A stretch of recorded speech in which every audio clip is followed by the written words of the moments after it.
Assalamu alaikum, fam. Hope you're doing fantastic. So we're continuing our reading of guess what it is? Tirmidhi.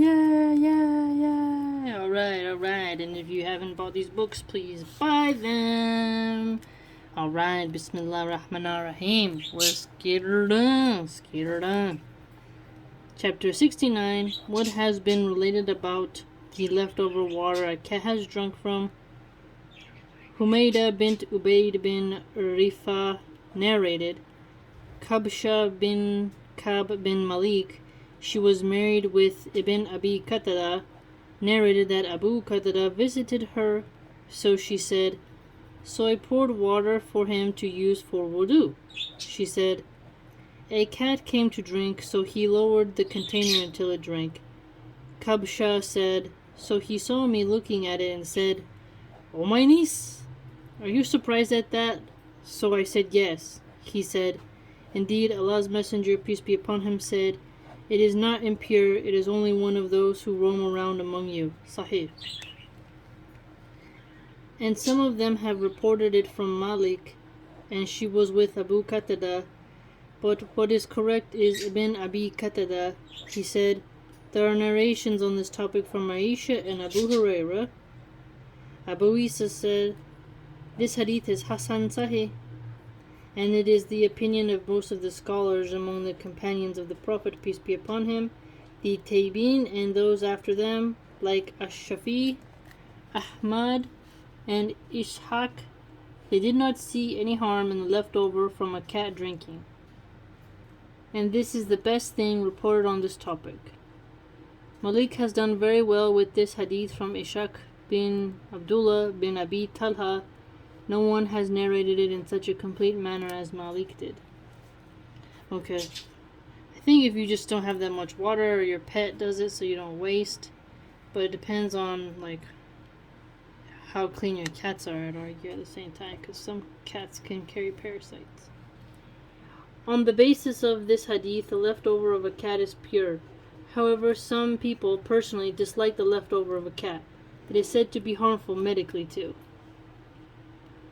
Chapter 70, about wiping over the Tukuf. Hammam bin al-Harith narrated, Jabir bin Abdullah urinated, then he performed wudu, wiping over his kuf. So he was asked, you do this? He replied, what prevents me when I have seen Allah's Messenger, peace be upon him, doing it? He, Ibrahim, said, and they were impressed by the narration of Jarir, since he accepted Islam after the revelation of Surah Al-Ma'idah. This is the saying of Ibrahim, that is, they were impressed. Nice. MashaAllah, they were impressed. He said, there are narrations on this topic from Umar, Ali, Hurayfa, Al-Mughira, Bilal. I found out that Al-Mughira is the dad of Khalid bin al-Walid. Wow.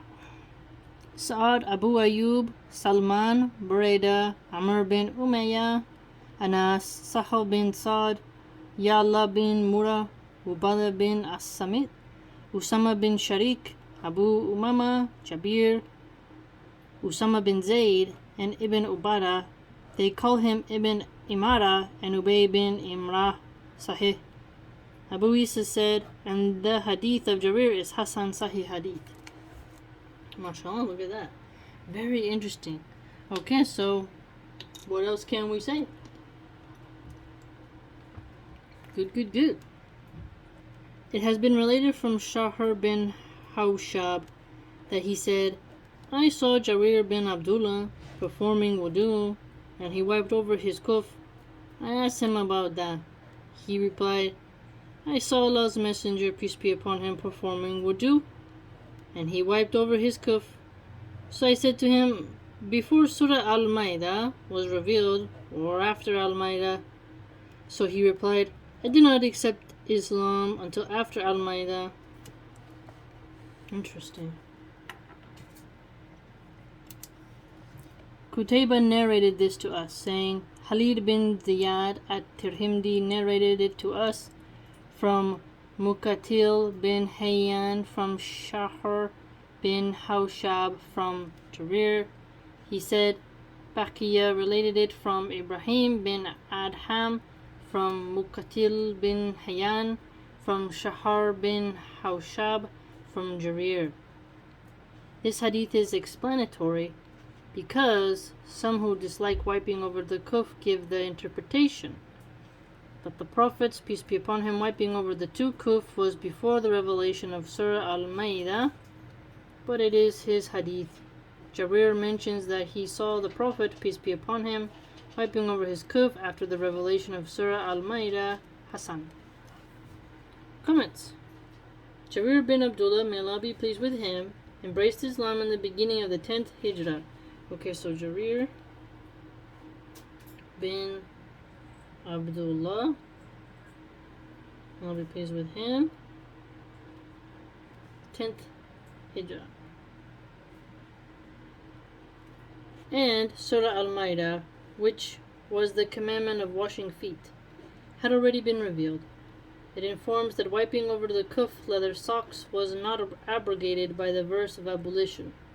Other than Shiites and Khawarij, the entire Ummah agree on the legality of wiping over the leather socks. Interesting. Chapter 71. What has been related about wiping over the two kufs for the traveler and the resident? Khuzaimah bin Thabit narrated, the Prophet, peace be upon him, was asked about wiping over the kuf. So he said, 3 days for the traveler and 1 day for the resident. Sahih. So 3 days for the traveler, 1 day for the resident. It has been mentioned that Yahya bin Man graded the hadith of Khuzaimah bin Thabit about wiping as Sahih. Abu Abdullah al-Jadali's name is Abd bin Abd, and they call him Abdur Rahman bin Abd. Abu Isa said, this hadith is Hasan Sahih. There are narrations on this topic from Ali, Abu Bakr, Abu Hurairah, Safwan bin Asal, Af bin Malik, Ibn Umar, and Jarir. Very interesting. We're learning a lot about everything. Safwan bin Asal narrated, when we were traveling, Allah's Messenger, peace be upon him, would order us not to remove our kuf for 3 days and nights, except for janaba, but not for defecating, urinating, and sleep. Hasan. Abu Isa said, this hadith is Hasan Sahih. Al-Hakam bin Utaybah and Hamad reported it from Ibrahim and Nakhai, from Abu Abdullah al-Jadali, from Khuzaimah bin Thabit, but this is not correct.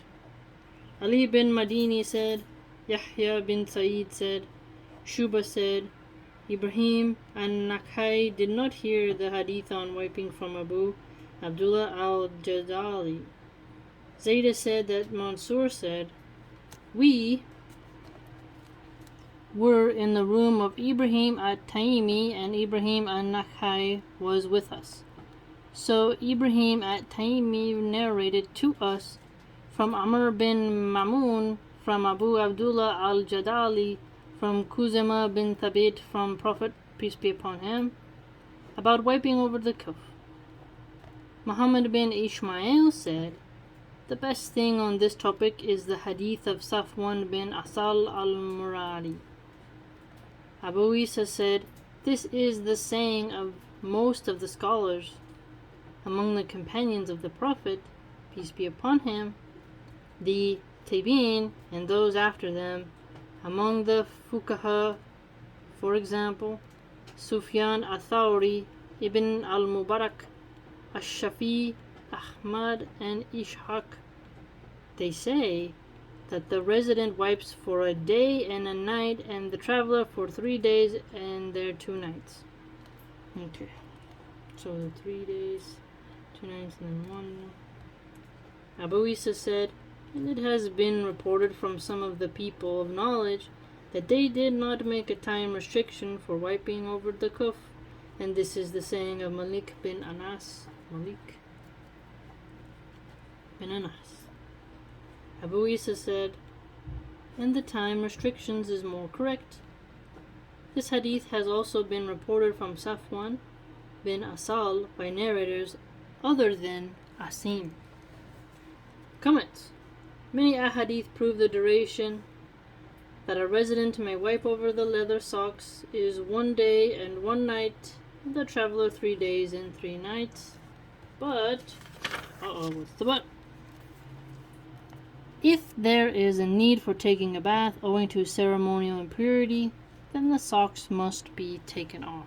Okay, so janaba. So if you've had intercourse, you need to do ghusl, and you need to watch out.